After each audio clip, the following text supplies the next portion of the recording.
जब कोई आपके लिए सब कुछ दांव पर लगाने को तैयार हो जाए तो सवाल यह नहीं होता कि आप जीतेंगे या हारेंगे। सवाल यह होता है कि आप उस विश्वास के लायक हैं।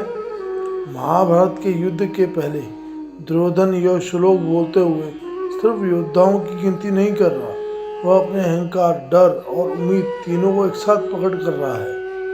श्लोक: अन्य चे बहव शूरा मदर्थे ततक जीविता नाना शस्त्र प्रहारना सर्वे युद्ध विशारदा।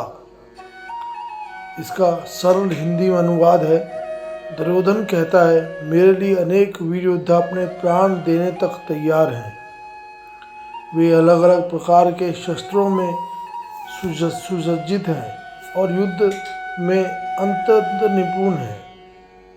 लेकिन गीता हमें यह सिखाती है कि सिर्फ भीड़ और हथियारों से युद्ध नहीं जीता जाता, युद्ध जीता जाता है सही उद्देश्य से। गहराई से अर्थ समझेंगे। यह श्लोक बाहर से आत्मविश्वास दिखाता है, लेकिन भीतर एक डर छिपा हुआ है, क्योंकि जो बार बार अपनी ताकत गिनाता है वो वास्तव में खुद को समझाने की कोशिश कर रहा होता है। इस श्लोक से हम जीवन की 5 महान सीखेंगे और अपने जीवन में उतारने की कोशिश करेंगे। पहला, सिर्फ समर्थन नहीं, उद्देश्य भी सही होना चाहिए। बहुत लोग साथ हो, यह जरूरी नहीं कि आप सही हो।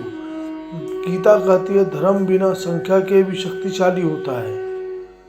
दूसरा, जो आपके लिए सब कुछ छोड़ दे उसकी जिम्मेदारी आपकी होती है। दुर्योधन कहता है, मदर थे तत्व जीविता। लेकिन प्रश्न यह है, क्या यह उनके बलिदान के योग्य था? जीवन में कभी किसी का भरोसा मत तोड़ो। तीसरा, कौशल बिना सद्बुद्धि विनाशकारी बन सकता है। ये योद्धा शुद्ध विशारद थे, लेकिन विवेक किसके पास था? कृष्ण के पास। चौथा, अहंकार दिखाता है, आत्मविश्वास मौन रहता है। जो सच में मजबूत होता है वो अपनी ताकत का प्रचार नहीं करता।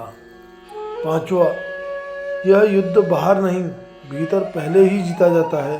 दुर्योधन बाहर से डर दिखता है पर भीतर भयभीत है। अर्जुन बाहर से कांप रहा है पर भीतर धर्म के सवाल पूछ रहा है। और अंत वही विजयी होता है।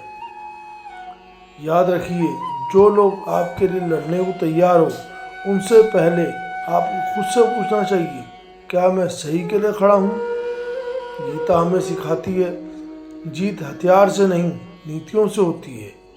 अगर आपको यह सीख जीवन से जुड़ लगी हो तो इस वीडियो को लाइक, शेयर और चैनल को सब्सक्राइब करें, क्योंकि गीता सिर्फ ग्रंथ नहीं, जीने की कला है। नेक्स्ट वीडियो में हम गीता श्लोक 1 और 10 पर चर्चा सुनेंगे और समझेंगे। यह तब तक के लिए जय श्री कृष्ण, राधे राधे।